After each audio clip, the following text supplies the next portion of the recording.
Good morning, mushrooms, ladies and gentlemen, boys and girls, brothers, sisters, mothers, misters, and to all my cousins out there around the world. It's time to jump in and get this train a-chugging. First up in the headlines, a country that we don't normally see on the front page, Australia. This is the second time that the word wrecking has turned up in the headlines recently.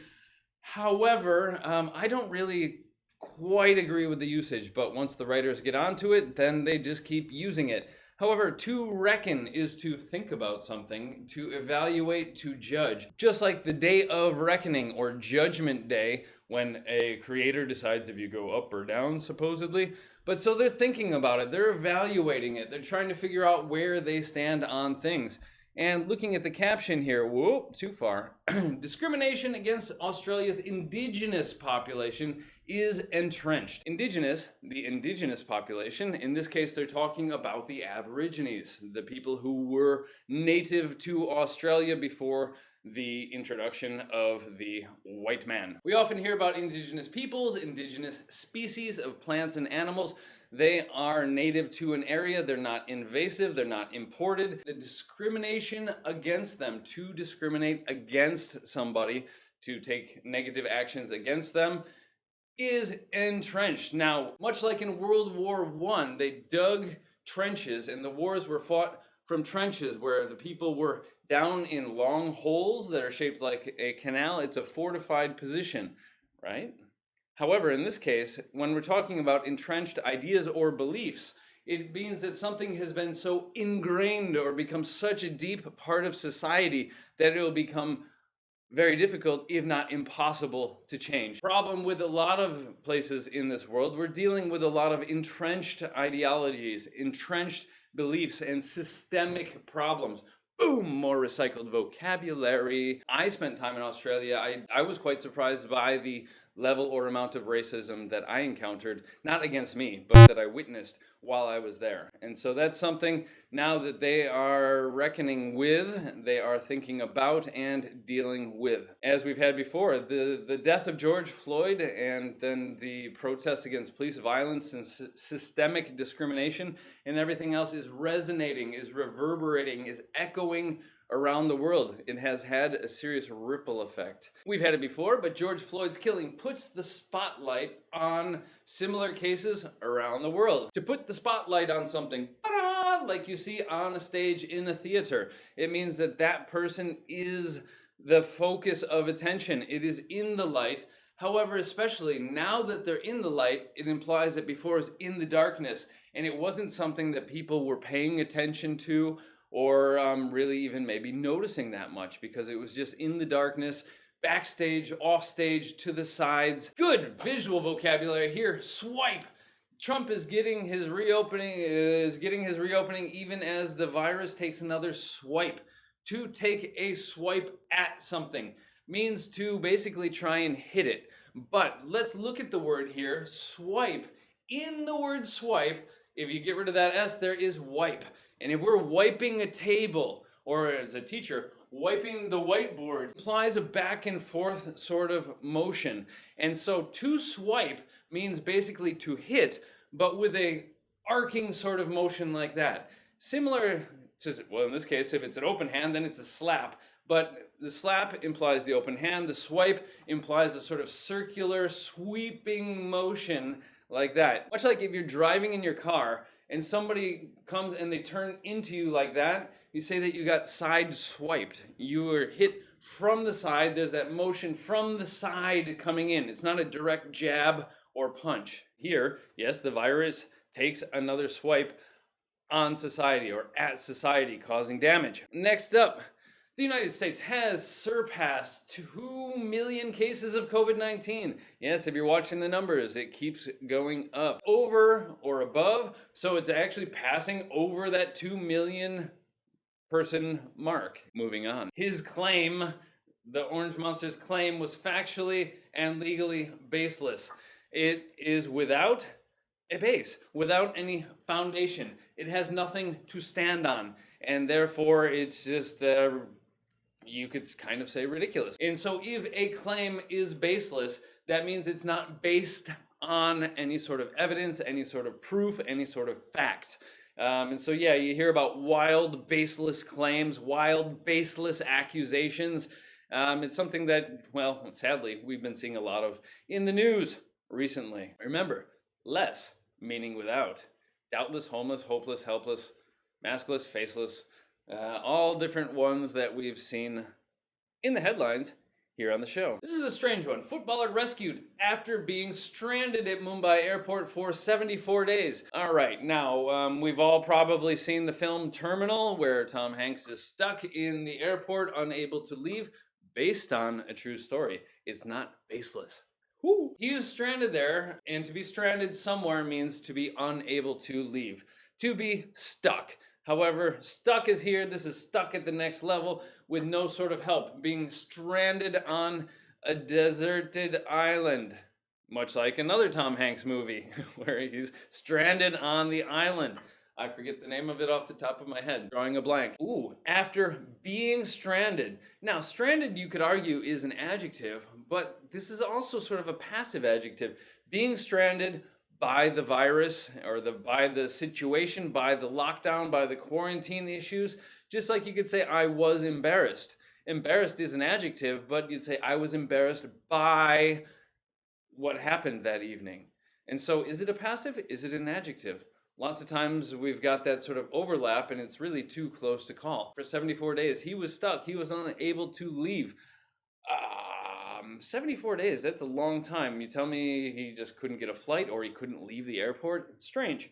If you read the article, let me know what happened there. You think footballers, usually they have the means and the ability to solve problems. Moving on. China takes a critical step towards saving the world's most trafficked mammal. The selling or dealing of illegal goods, yes? And we often hear about human trafficking, drug trafficking, stolen credit card data trafficking, password trafficking. In this case, it's animal trafficking. And I've not read the article, but if I were to venture a guess, I would say that it is the pangolin on the black market. Yes, thank you, Castaway. Appreciate it. Bert coming in for the rescue. Always. Moving on. Brazil's big cities start to reopen, fueling fears of another deadly wave. I didn't know that the first wave had stopped, but yeah, there could be another wave on top of the current wave. But to fuel fears, in the past, we've had to stoke fears. And that's literally to add fuel to a fire. Add fuel to something gives it energy, which allows it to keep going and keep growing. Much like coffee fuels this show and the rest of the world. G appears to make moves. To make moves, take actions, do things. He's making moves. He's doing stuff, right? But what kind of moves? He's making alarming moves. If something is alarming, it is worrying. It is a cause of worry. Because, well, an alarm, any sort of alarm that rings, that sounds, that goes off, those are all words that go with alarm. All of these things are something meant to draw your attention and often a cause for worry. If a burglar alarm goes off, then that is drawing your attention to the fact that you have an intruder inside your house, and that's usually an undesirable thing to have. Hence the alarm. That was an alarmingly long description of that word. But, you know, photo ops. I think it would be very befitting if they sue him for financial damages for having to throw out the products due to his not wearing a mask.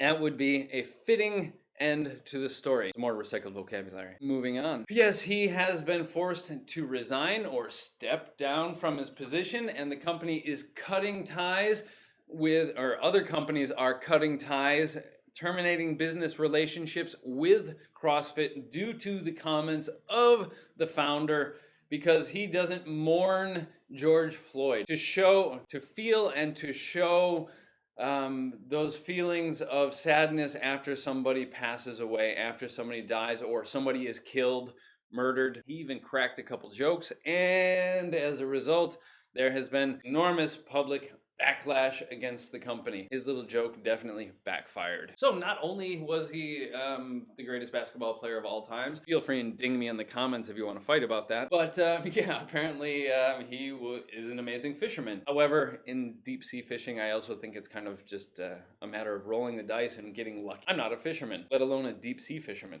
Moving on. It's a genericization of brand names into common terminology. Moving on. All right. Untime out. Resume. Moving on. To intercept something is to meet it. Something is going between A and B, and to meet it somewhere in the middle and prevent it from reaching its final destination. Much like in sports, one player tries to pass the ball to another player, and then a member of the opposing team might catch the ball between the two people and intercept the pass. Different types of missiles, which are designed to intercept other missiles so that way they don't reach the intended target.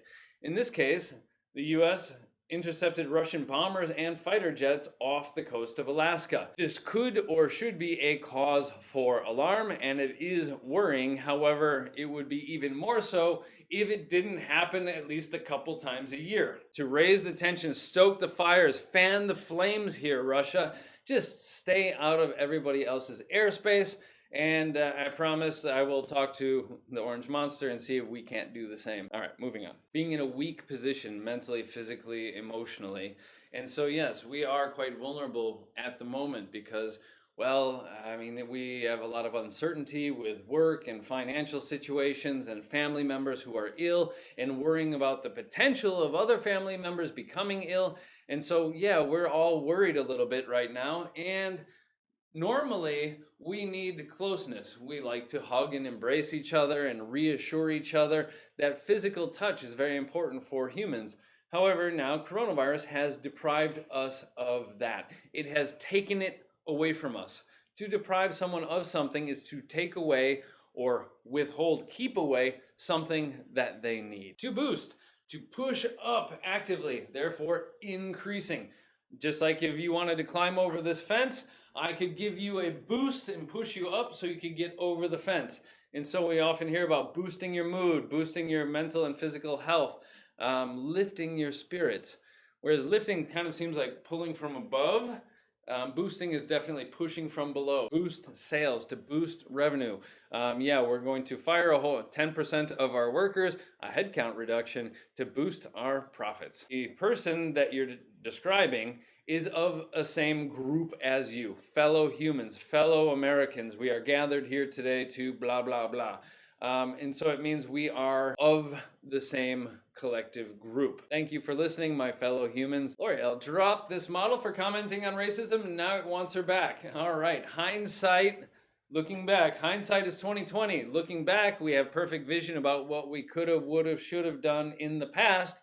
But hey, you know, the times they are changing. Going together and they're like, no, we don't need you anymore, and kept on moving. Basically, they fired her or decided not to continue her employment, but now they want to re-sign her, to sign her back onto their team. They dropped her, and now they're trying to pick her up again, to sign her on to their brand or organization, L'Oreal. They make skin creams or something. The idea of being a love letter to the New York City subway, because it's notoriously gross and disgusting. Radiant, nice adjective, meaning coming from to radiate or to give off or emit.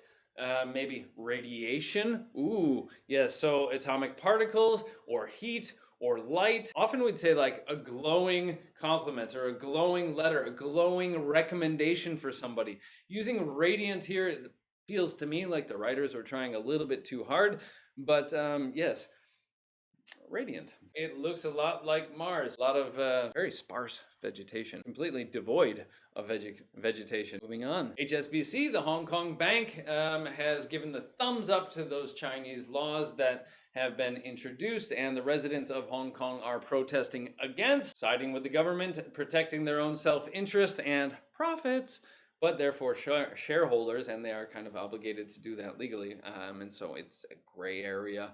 But is taking heat from both China and the West. To take heat from somebody is to face criticism. They are stuck in the middle, stuck between a rock and a hard place. Hey, can we get some police reform over here? Anybody? Anybody? We need some police reform. To publicly request it. Now, as you know, in the US, we have a two-party system, Republicans and Democrats. And so if it's both parties, it's bipartisan. And so you don't see a lot of bipartisan cooperation in the US nowadays. Bill and Ted's sequel. There's a bright spot in the news. I'm sure it'll be terrible, yet I will watch it. I remember going to the cinema to watch this film with my brothers and my mother. She thought it was the dumbest thing she'd ever seen, and predictably, us three boys loved it. Unrest, backlash, public criticism, condemnation of something. People are crying out, criticizing. Oh, look, more backlash. Backlash 2, that's weird. Backlash against Silicon Valley returns with a vengeance. To do something with a vengeance is because you want revenge. Yeah? And revenge is you want to do damage against somebody for something that they have done to you or your family, etc., to get them back, pay them back. And so to get revenge, to get vengeance, to do something with vengeance or a vengeance, but then we've got to avenge, which does have a lot of shared meaning, and it's about doing harm against somebody else. But with vengeance and revenge, it's because of something that was done to you. With avenge, you want to do damage to them as a form of justice.